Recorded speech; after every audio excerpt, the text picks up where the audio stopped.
Bien, comenzamos nuestra asignatura de bioestadística con el primer tema.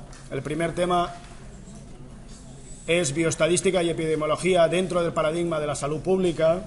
Como sabéis, vamos a seguir el Open Courseware de la Johns Hopkins University, de la Escuela de Salud Pública, y este primer tema son las diapositivas de los profesores Sukon Kanchanaraska y Maridiner West.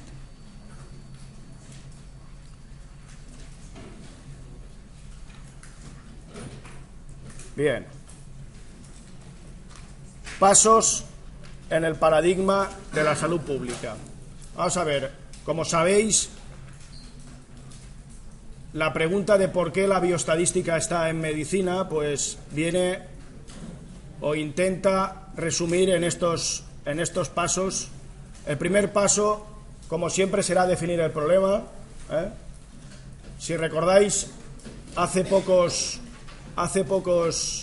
meses hubo un brote de infección por E. coli en Alemania, lo que se llamó la crisis del pepino, que de alguna manera pues salió el consejero de sanidad de un länder alemán y dijo que los pepinos españoles tenían un determinado problema o una bacteria E. coli, ¿vale? Eso podríamos ser el paso 1, definimos el problema, ¿vale? El siguiente paso sería medir su magnitud. La magnitud en ese problema podía ser cuántas personas infectadas por ese brote. Como sabéis, empezó a haber de diferentes lugares, y lo que se buscaban eran las causas de esas infecciones, y que se les atribuyó en un primer lugar al pepino español, ¿vale? Ese estudio de las magnitudes pues pasa o nos permite comprender las claves principales o determinantes. A partir de ahí pues se desarrollaron estrategias de intervención o de prevención. La prevención fue rápida: dejen ustedes de comer pepino, y lo que supuso una crisis alimentaria, porque todo el pepino que fabricaba España pues tenía las puertas cerradas, y como sabéis, los problemas son problemas que cada vez se hacen más grandes. Se cerró también el pepino a otros países. ¿Qué políticas o qué conjunto de políticas y prioridades? Pues rápidamente los agricultores españoles plantearon que todos sus análisis de esa fruta, todo su control de calidad, recogía que sus pepinos pues no tenían ese problema para la salud pública. Y eso finalmente deriva en una implementación y en una evaluación de esas políticas. Resumiendo, la parte que le corresponde a la estadística, como veréis, tiene que ver con los métodos cuantitativos, es decir, son la epidemiología, que veréis en cursos posteriores, y la bioestadística son la base, las ciencias básicas para la salud pública. La salud pública o las investigaciones dentro de la salud pública son métodos cuantitativos. Si alguien pensaba que habíamos abandonado las matemáticas, vuelven, porque un médico no es más que un buen gestor de métodos cuantitativos, ¿vale? La epidemiología, que no veremos en esta asignatura, que está programada en vuestro plan de estudios después, trata de comprender el desarrollo de la enfermedad y los métodos para descubrir la etiología, la progresión y el tratamiento de la enfermedad. Aquí es donde empezamos a tener parte. La información se obtiene para investigar un determinado problema. En el caso del pepino, se empezaron a hacer análisis de las partidas de pepino para descubrir, es decir, si hay datos podemos demostrar determinadas cosas. Es decir, la información se tiene que recolectar de una manera científica para saber si de ahí se puede o no se puede determinar alguna causa o efecto.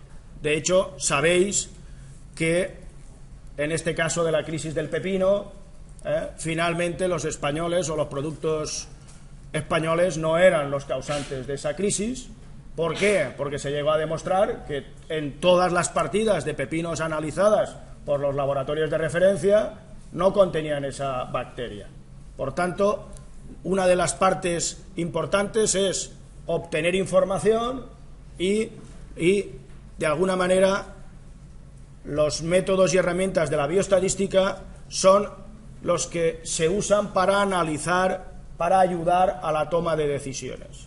Es decir, si no tenemos criterios para una vez obtenida esa información decidir, pues tampoco sería útil tener información, ¿vale?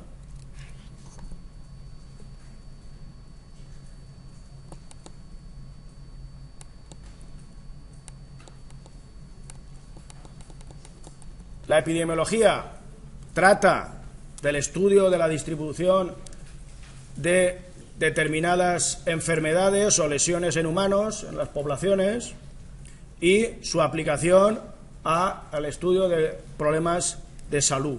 Por ejemplo, sistemas de vigilancia que tenemos también aquí en España, como el sistema de vigilancia del cáncer. Hoy, por ejemplo, esta mañana decían que cada vez va a haber más cáncer de pulmón en mujeres, y va a ser un tumor más frecuente que el tumor clásico en mujeres, que es el cáncer de mama, debido a que las pautas de comportamiento han cambiado.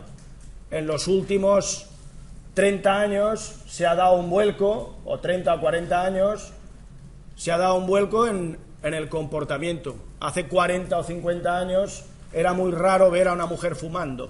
Era algo que la sociedad veía mal y, por tanto, ese cambio de comportamiento está haciendo cambiar el tipo o la frecuencia de determinados tumores. Es decir, resulta que, según decían, y es basado en estos sistemas o en esos estudios de vigilancia, va a haber casi más tumores de pulmón por fumadores, porque las mujeres ya fuman más que los hombres.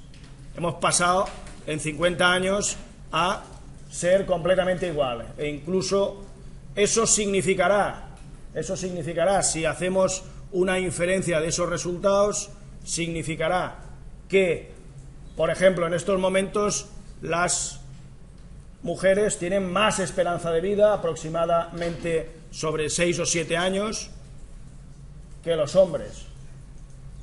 Esos 6 o 7 años que tienen más de esperanza de vida se irán acortando porque el comportamiento de las mujeres se está pareciendo más al de los hombres.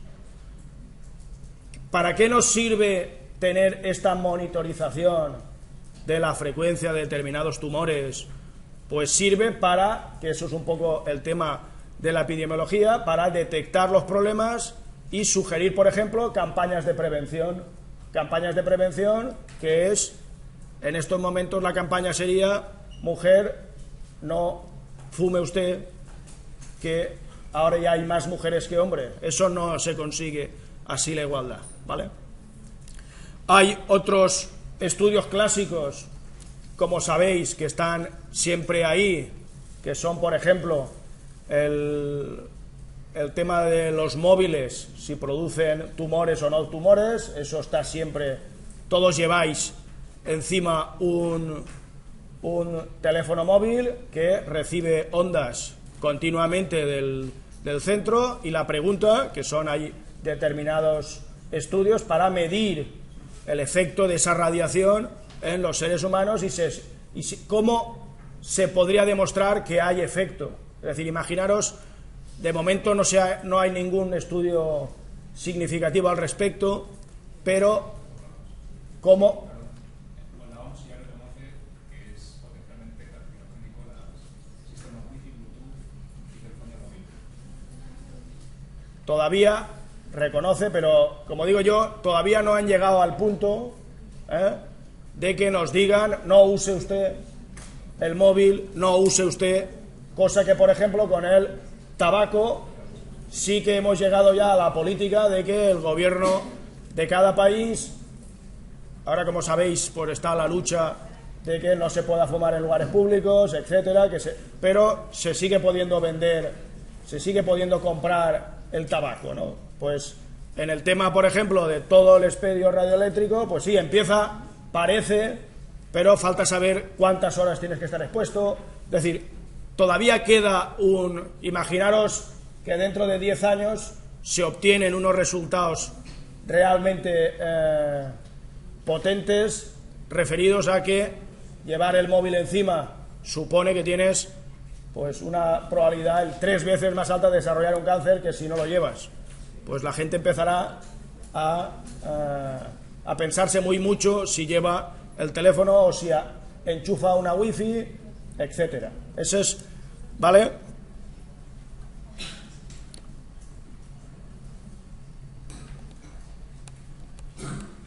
La bioestadística, que es la otra gran rama para el estudio de la salud, trata de ver la variación de los datos, es decir, trata de esa información que se recolecta, pues se obtengan resultados fiables y conclusiones. Lo que decíamos antes, si en el estudio radioeléctrico se hubieran obtenido resultados muy significativos, pues alguien hubiera salido diciendo ya es significativo las diferencias. De eso vamos a hablar. Cuándo unos datos se pueden considerar significativos y cuándo no. Por ejemplo, yo el viernes tuve la oportunidad de ver vuestros resultados en la asignatura de fisiología de primero frente a los resultados de la asignatura de fisiología del año anterior, ¿vale? Los resultados, si no los tenéis, pues me gustaría que los vierais y que vuestro representante os lo mandara, porque esto es lo que yo llamo evidencias significativas. Vamos a ver, si veis los resultados, y eso espero que lo veáis entre hoy y mañana, veréis que en un caso la probabilidad de aprobar es mucho más baja en el curso 2010-2011 que en el curso 2009-2010, con los datos. Es decir, si uno observa los datos del año anterior y los datos de vuestro curso el año pasado, resulta que en la asignatura de fisiología los resultados son muy distintos, ¿vale? Esos resultados, si son muy distintos, y es de alguna manera de lo que trata la bioestadística, primero, poder decir que son realmente distintos, que no es debido al azar. Uno podría decir, primera explicación, es que sois grupos distintos. O, si queréis ir un poco más fuerte, es que vuestro grupo, entre comillas, tiene menos capacidad intelectual que el grupo anterior, ¿vale? Eso podría ser, pero si uno, eso directamente se descarta si uno ve las notas que se obtienen en selectividad. De hecho, la nota de corte fue 1/10 más alta este año que el año anterior. Por tanto, con una herramienta externa vendría a decir que habéis obtenido mejores notas que el curso anterior, o que la nota que al menos es 1/10 más alta. Por tanto, el grupo de entrada podría ser considerado homogéneo, con las mismas capacidades de aprendizaje que el otro grupo. Por tanto, si cuando veáis los resultados No los quiero decir para que dejar un poco que meditéis al respecto, que es de lo que va la estadística. Si un resultado a primera vista ya produce una cierta... Cuando uno lo ve, en cambio, también lo digo, si uno ve la asignatura de anatomía, los resultados entre un curso y el siguiente, pues son muy parecidos, ¿vale? Muy parecidos. Entonces, si en una asignatura los resultados son muy parecidos y en otra asignatura los resultados son realmente distintos, los problemas serían, primera, ir buscando cuál es la causa, porque la estadística no te da las causas, ¿eh? La estadística lo que te dice es que aquí hay diferencias, pero no te dice quién es el culpable de esa diferencia.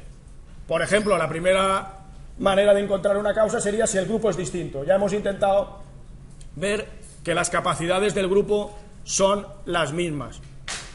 ¿Qué pasa, por tanto, con el profesor? Pues que parece que el profesor era el mismo. Si el profesor era el mismo y no se ha desaprendido, como sabéis ahora, parece que lo bonito es desaprender, ¿eh? El tema del desaprendimiento, ¿eh? Pero si es el mismo, yo creo que sé lo mismo un poco más que la última vez, porque si no, cuanto más trabajas se supone que más sabes. Por tanto, si el profesor es el mismo, si los grupos son homogéneos, si hay una diferencia, pues no sé cuál es la causa, pero me imagino que la causa tendrá que ver con la metodología del aprendizaje y la metodología de la evaluación, porque si el profesor es el mismo, los grupos son los mismos y los resultados son, a mi modo de entender, y lo intentaremos demostrar en las siguientes clases, significativamente distinto, pues resulta que tiene que ver con la metodología y con el sistema de evaluación. Si uno resulta que en anatomía, frente al año anterior, no hay diferencias significativas, es lo mismo, pues hombre, ya tenemos una primera, y de eso es lo que va la bioestadística, de encontrar las diferencias, primero encontrar y decir que son significativas, e intentar ir buscando cuál es el motivo de esa diferencia, ¿vale? Por ejemplo, ejemplos que las tasas de cáncer o de incidencia de cáncer ajustadas por edad. No es lo mismo vuestra juventud exultante que una persona de 80 años. Por tanto, no se puede decir cuál es la tasa de tumor de pulmón para edades de 20 a 30 o edades de 70 a 80. ¿Vale? Es decir, eso hay que medirlo y ver si son diferentes o no.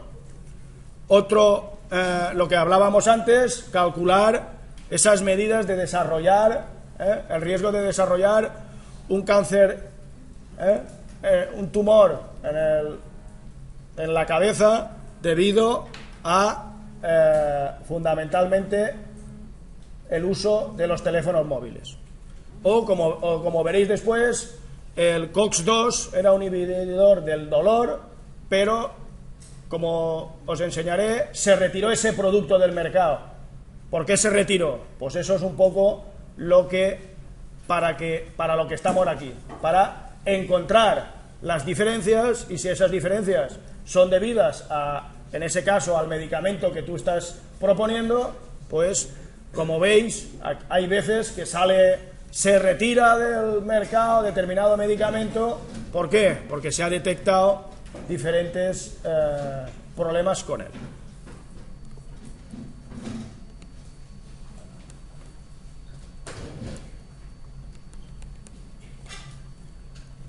¿Cómo funcionan los métodos cuantitativos en salud pública? Los métodos cuantitativos funcionan, el primer punto es lo que nosotros solemos decir, generamos una hipótesis, ¿vale? Nuestra hipótesis, y lo quiero hacer con vuestra asignatura de fisiología, nuestra hipótesis puede estar basada en un razonamiento científico, basada en unas observaciones o unas evidencias. Vosotros intuíais que el resultado no era el mismo, había muchos resultados, o basados en resultados de estudios previos. La pregunta es, la hipótesis, ¿el resultado de fisiología 2010-2011 es el mismo que el resultado en el 2009-2010? Esa es la hipótesis. Lo normal, ¿qué sería? Lo normal es que fuese el mismo. Esa es nuestra hipótesis de trabajo. ¿Vale? No hay altibajos a lo largo del tiempo. Lo normal es que el resultado en una asignatura fuese el mismo en 2 años. Si es el mismo profesor, ¿vale? Ejemplos de hipótesis.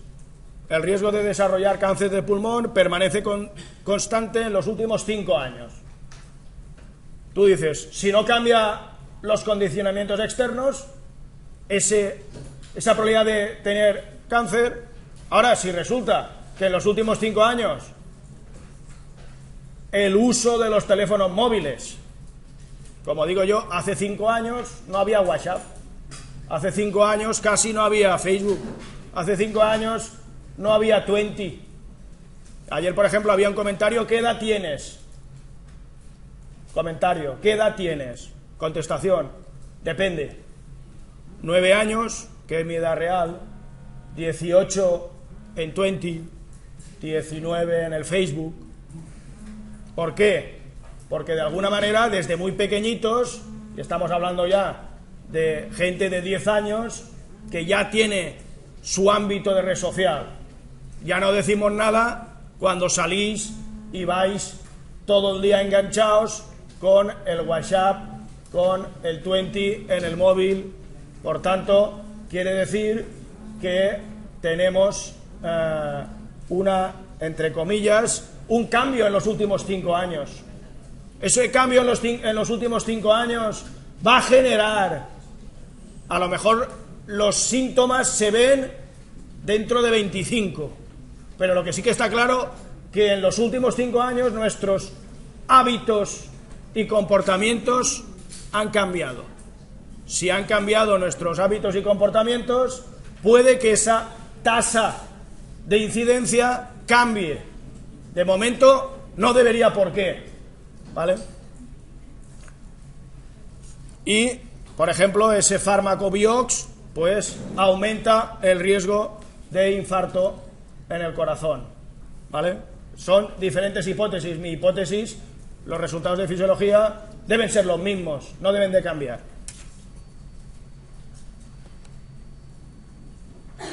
El punto 2, primero, punto 1 era genera una hipótesis, el punto 2 es, yo no lo sé hacer de otra manera y la bioestadística tampoco, sin datos no se pueden tomar decisiones, hay que obtener datos.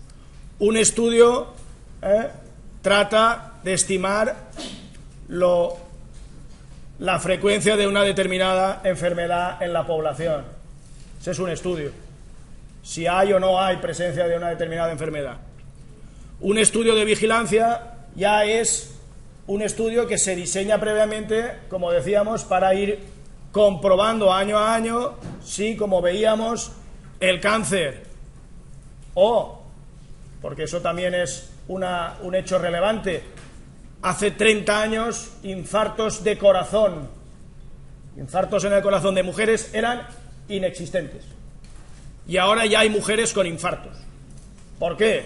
Pues porque tienen las mismas características de riesgo que los que los tenían antes, ¿vale? Estudios observacionales. Los estudios observacionales es cuando entiendes que los riesgos están allí. Por ejemplo, los estudios clásicos, creo que en Valladolid o la zona central hay un estudio clásico donde, pues, al lado de un colegio hay una central de intercambio eléctrico y parece que ahí hay una tasa muy alta de tumores, ¿vale? Pues el estudio observacional es seguir en esa zona, o en el tema nuclear, pues toda la zona que está cerca de la central nuclear. Se supone que ahí tienes lo que se llamaría el factor de exposición, estás expuesto a una determinada enfermedad y habría que ver si al final hay diferencias o no. Es decir, en los estudios observacionales lo que trabajas es con la idea de que una determinada gente no fuma y otra determinada gente fuma. En los estudios experimentales, que serían los que realmente serían buenos para... La idea sería, para que veáis cómo sería un diseño experimental o un estudio experimental, imaginar dos gemelos univitelinos, dos gemelos o un conjunto de gemelos univitelinos. Es decir, cuando digo univitelinos, lo que intento es que tengan los mismos genes, es decir, dos gotas de agua.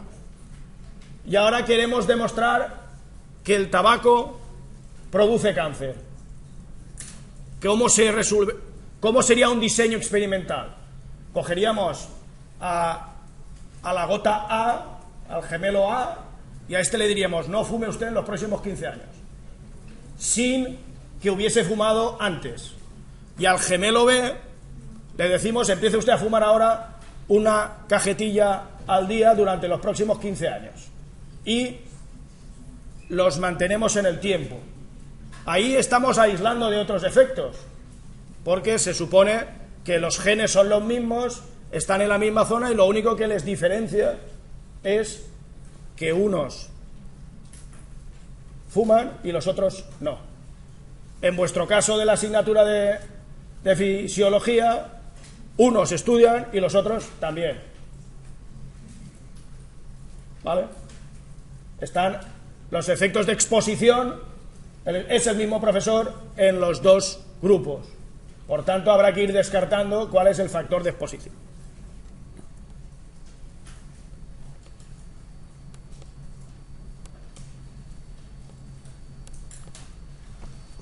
Una vez diseñado, generamos la hipótesis, diseñamos el estudio, y lo siguiente ya es recoger los datos, obtener los datos. En vuestro caso han sido obtener vuestras notas y obtener las notas del año anterior.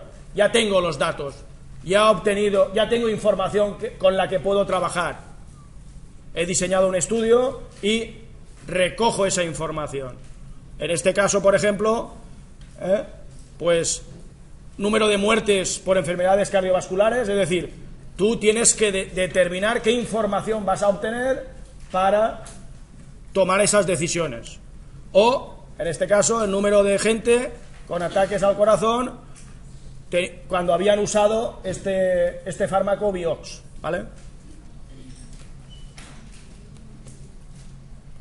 Esto será parte de nuestra asignatura, es decir, generar hipótesis, diseñar el estudio, obtener los datos, y el punto 4 es describir esos datos que te llegan. Describir esos datos que te llegan. Ser capaz de resumir esa información que te llega. Por ejemplo, creo recordar, y hablo de cabeza, que la media en vuestro curso de fisiología era 3,6 y la media en el curso anterior era 5,2. Es decir, había casi 2 puntos de diferencia en media entre un grupo y el otro. 2 puntos de diferencia. Conseguir 2 puntos de diferencia, como veremos cuando hablemos de las medidas de centralización, quiere decir que todos sacan 2 puntos de media menos. No es que uno baje 2 puntos, sino que todos tienen que bajar 2 puntos para que la media se mueva 2 unidades, ¿vale? Los métodos descriptivos tratarán de dar esa información de los datos en el estudio. Haremos técnicas de análisis exploratorio de datos, es decir, que lleguen los datos, llegan 1000 datos, y 1000 datos son mucha información. Vamos a resumir esa información en 5, 6, 7, 10 valores, 10 cantidades que llamaremos estadísticos descriptivos, que servirán para resumir esa información. En vuestro caso, con la media casi ya daba un valor. En otros casos, pues puede tener la misma media y tener otras medidas, como las medidas de dispersión distintas, etc. Organizaremos esa información y haremos los famosos gráficos o representaciones gráficas para que sea más visual esa información que tenemos.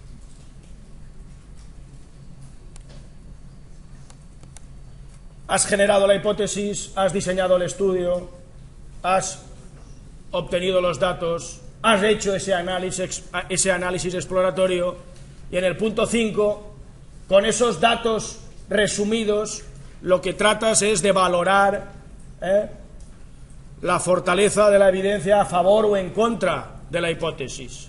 Eso es lo que se suele llamar métodos inferenciales.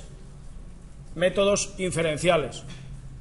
Es decir, método inferencial lo que pretende es, si hemos hecho una muestra, si somos capaces de inferir ese resultado a toda la población. Alguien podrá pensar, ¿por qué hicimos ayer elecciones? Lo han clavado.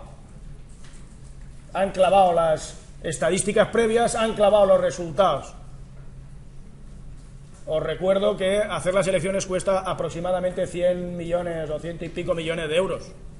Hacer un estudio estadístico que tenga una determinada fiabilidad, pues puede costar, con 1 millón de euros ya, yo acertaría casi a la centésima. Quiere decir que sí, y eso es la estadística inferencial. La estadística inferencial es, una vez que tienes esa muestra bien diseñada, una vez que has recogido esos datos, una vez que has obtenido esos elementos descriptivos, cómo ese resultado, que era de una muestra, que era quién votaba a un determinado partido, resulta que coincide con lo que van a pensar todos. Cuando hay alguna clase que se queda un poco así, cuando dice una muestra puede dar resultados mejores que un censo. Es una frase que los estadísticos podemos decir, que una muestra puede dar mejores resultados que un censo. La frase tiene trampa. La frase tiene trampa. Tiene trampa porque si el censo está bien hecho, nada es mejor que el censo. El problema es que cuando haces un censo, pues pasa lo que pasa.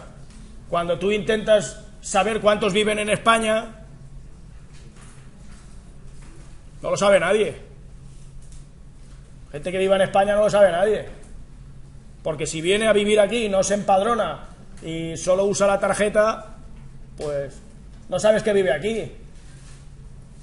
Inmigrantes que no tienen derecho a voto, pero que sí van a la escuela, pero que sí van al centro de salud. Es decir, si alguien pregunta cuántos somos en España, o cuántos de los que tienen derecho a voto van a votar, pues tampoco. Es decir, hacer el censo es muy complicado. Lo que intentaremos demostrar en esta asignatura es que una muestra bien hecha, bien diseñada, con muy poquita información, y el hecho está, es decir, cuando uno ve las encuestas y ve el resultado, ¿y para qué hemos ido a votar si lo sabían antes? ¿Cómo es que lo saben? Eso es lo que vamos a contar en la asignatura. ¿Por qué somos capaces de hacer inferencias? ¿Cuáles son las reglas que ayudan a ese negocio? Es decir, el método inferencial lo que nos permite es generalizar las conclusiones, medir la fortaleza de la evidencia. Claro, si mi evidencia es que las medias son distintas, tengo que poder medir cómo de fuerte es mi evidencia. Esos 2 puntos de diferencia podría ser debido al azar. El azar es que hemos tenido un mal examen, pero toda la clase ha tenido un mal examen. Es decir, si de 100 tíos todos han sacado 2 puntos menos, hombre, eso azar no es. Que 100 personas, todas las 100. Puede pasarte con 1, con 2, con 3, con 5, con 10, pero con 100 la cosa tiene permite hacer comparaciones, permite hacer predicciones. Las predicciones son fáciles. Los resultados seguirán siendo peores mientras no se cambie lo que ha llevado. Si no hemos detectado la causa, pues seguiremos en el asunto. Si hemos detectado la causa, pues corregiremos los resultados.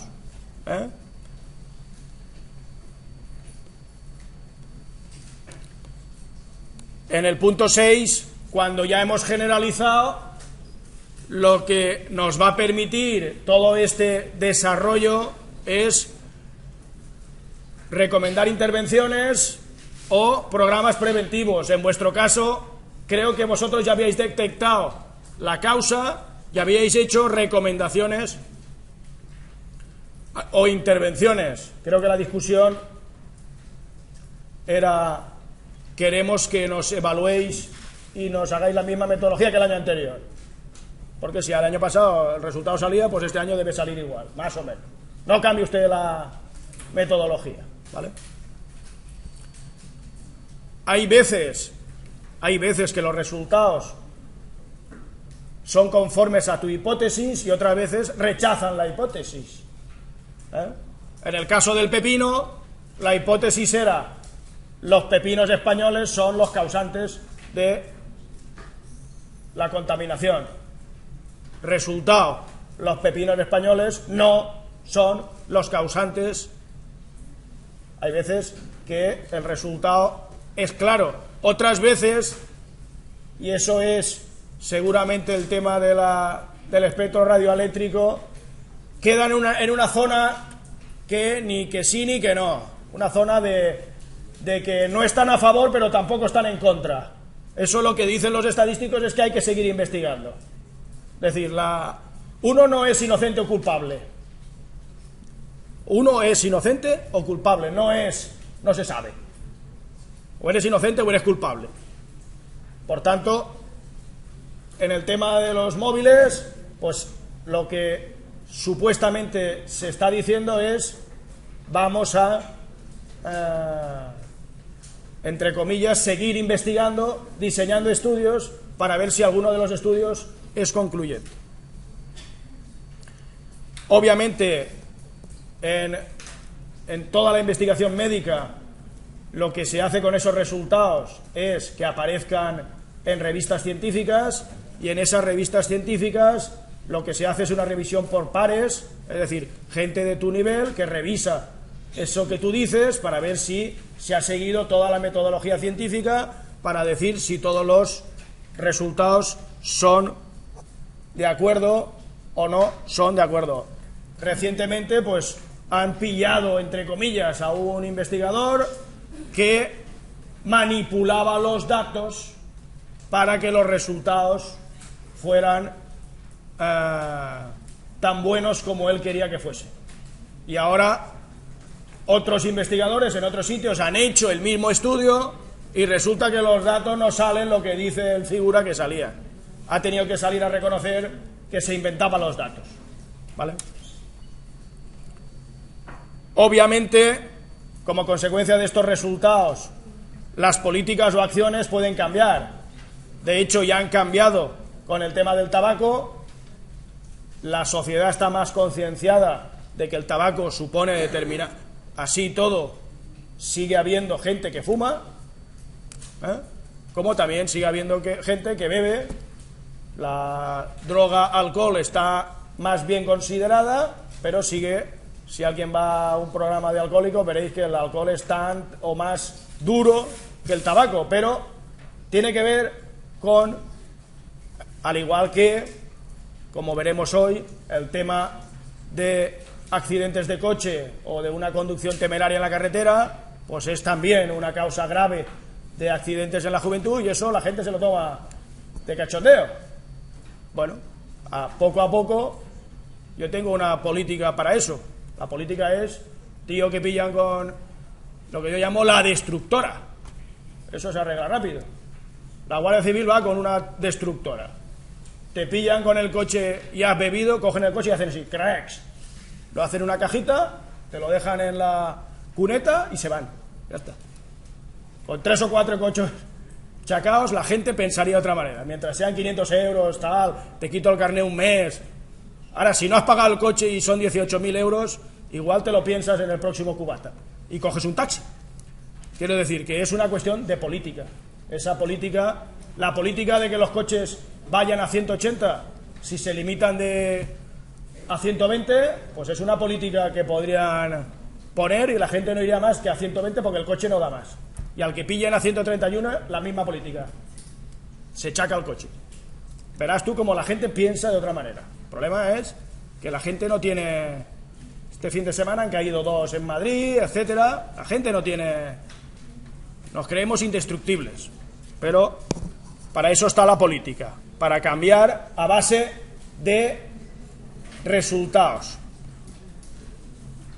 6 ejemplos de todo lo que hemos dicho, aunque yo he ido contando cositas, ejemplos de cómo los métodos cuantitativos son útiles para abordar problemas de salud.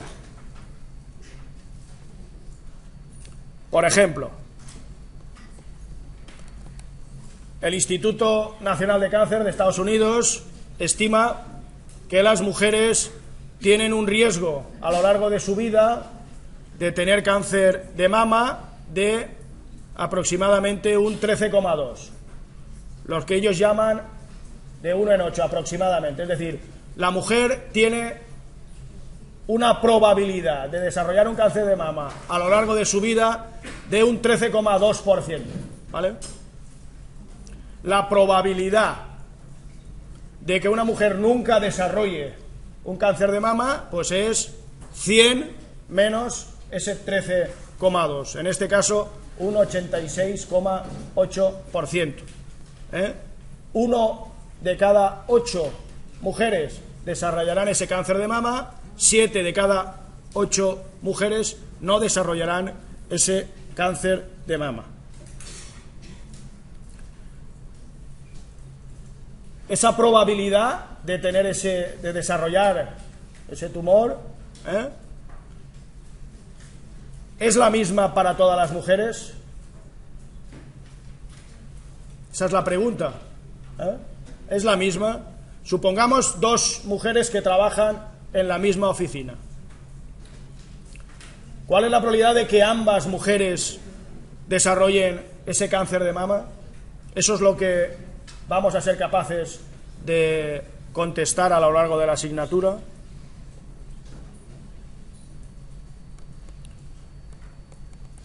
Fijaros que es una cosa que siempre se ha dicho, pero que estadísticamente nos viene bien. Cuando tú tienes una persona de primer grado, de primera relación, que puede ser tu madre, tu hermana, cuando estás en primer grado y tu madre ha tenido cáncer de mama, dobla esa probabilidad de tener cáncer. Es decir, si era un 13,2, pues es un 26,4. Si alguien en tu familia de primer grado ha tenido ese cáncer, tú tienes el doble de probabilidades que ese 13,2. Ya no eres 1 de 8, sino 2 de 8, un cuarto, más o menos. En cambio, si tienes 2 de primer grado relativo han tenido cáncer, es decir, una hermana tuya y tu madre, 2 en la familia, se multiplica por 5. ¿Eso para qué sirve?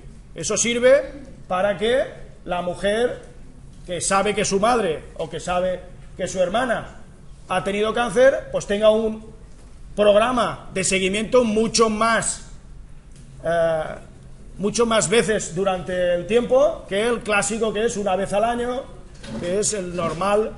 Es decir, eso supondría que tendrías que tener una política más frente a esos escenarios que frente al escenario donde en la familia no ha habido ningún cáncer de mama. Ese es un poco... Hablaremos qué significa eso de la probabilidad o riesgo, o qué es ese riesgo relativo. Lo veremos en el tema comparación de tasas de mortalidad. Este es muy bonito porque la Universidad de Johns Hopkins está en el estado de Maryland la tasa de mortalidad en el estado de Maryland eran 805 por cada 100.000 en 2002. 805 personas por cada 100.000. Disney World está en el estado de Florida y la tasa de muerte en el estado de Florida era 1.004 por cada 100.000. ¿Significa eso que vivir en Florida, en el estado del Disney World, tiene más riesgo que vivir en el estado de Maryland? ¿Qué otros factores deben ser considerados? Yo os los digo. El factor es que Florida es un estado, entre comillas, donde se retira mucha gente, parecido a lo que pasa en Alicante. Somos el geriátrico, entre comillas. La gente viene a jubilarse a la provincia de Alicante. ¿Eso qué significa en las tasas de mortalidad? ¿Qué significa con las tasas de mortalidad? Que aumentan. ¿Por qué? Porque la tasa de mortalidad no se puede eliminar, o no, todavía no somos inmortales. Resulta que tiene más probabilidad de morirse los mayores que los jóvenes. Eso hasta la fecha. Por tanto, la tasa bruta de mortalidad no nos sirve, porque eso podría ser lo que yo digo. También podría ser que el estado de Florida tiene un sistema sanitario peor que el estado de Maryland. Quiere decir que en Florida los médicos son peores y cuando van se les mueren más. Esa sería otra explicación. No es la explicación. Pero si en un sitio mueren 800 de cada 100.000 y aquí mueren 1.000 de cada 100.000, están muriendo casi 200 más. Hombre, si los médicos, esto sería lo mismo aquí, si los médicos alicantinos son peores que los de Valencia, pues la gente se irá a vivir a Valencia. No es el caso, ¿vale?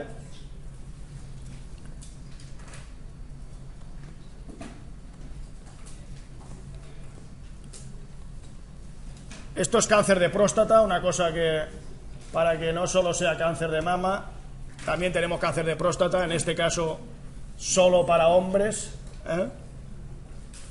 Aquí un poco el ejemplo es, tú y tu mejor amigo estáis aproximadamente ya en los 50, que es cuando empiezan a decirte, Jay, que estás, yo estoy a punto casi. Durante una visita rutinaria, ambos os hacéis el test de detección de próstata y ambos dais la medida de 5 nanogramos por mililitro. Eso, tú no tienes en tu familia miembros que tengan antecedentes de cáncer de próstata, pero tu amigo sí que los tiene. El nivel moderado de ese antígeno de próstata supone que estás bien, pero la pregunta ¿es la misma probabilidad para ti que para tu amigo cuando las condiciones de partida son distintas? ¿Vale? Si tu padre es calvo, tienes muchas más probabilidades de ser calvo que si tu padre tiene pelo. Tiene que ver con el gen, esto es parecido, ¿vale? Por ejemplo, la droga Vioxx era una droga efectiva para reducir el dolor. En septiembre del 2004, Merck, que es una multinacional dedicada al medicamento, anuncia una retirada masiva de Vioxx del mercado. En un ensayo clínico de 12 semanas, respecto al estudio de Vioxx comparado con el naproxen, en 5.500 pacientes, decía que 5 pacientes que habían tomado Vioxx habían sufrido ataques al corazón, comparado con uno que tomaba naproxen. Es decir, los que tomaban Vioxx, 5 habían tenido ataques al corazón y uno de el otro medicamento que era naproxen. ¿Hay diferencias significativas? ¿Es suficiente para poder decir que se retiraba el Vioxx del mercado? Resulta que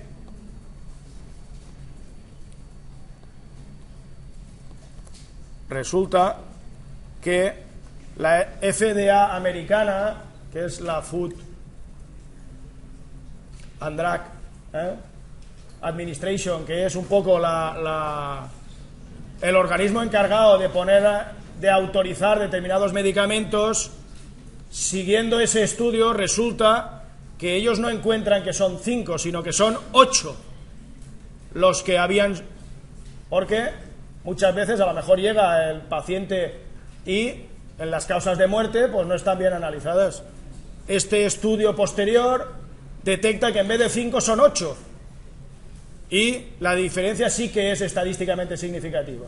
Es decir, y a partir de ahí resulta que tienen que retirar el fármaco Vioxx de todo el mundo, porque lo que decía la estadística es que ese medicamento tiene una probabilidad muy alta de que te dé infarto en el corazón.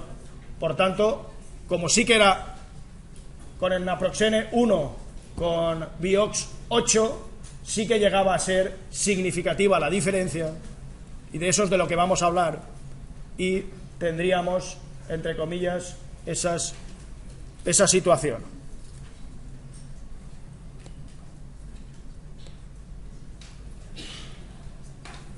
Por tanto, como resumen, tendríamos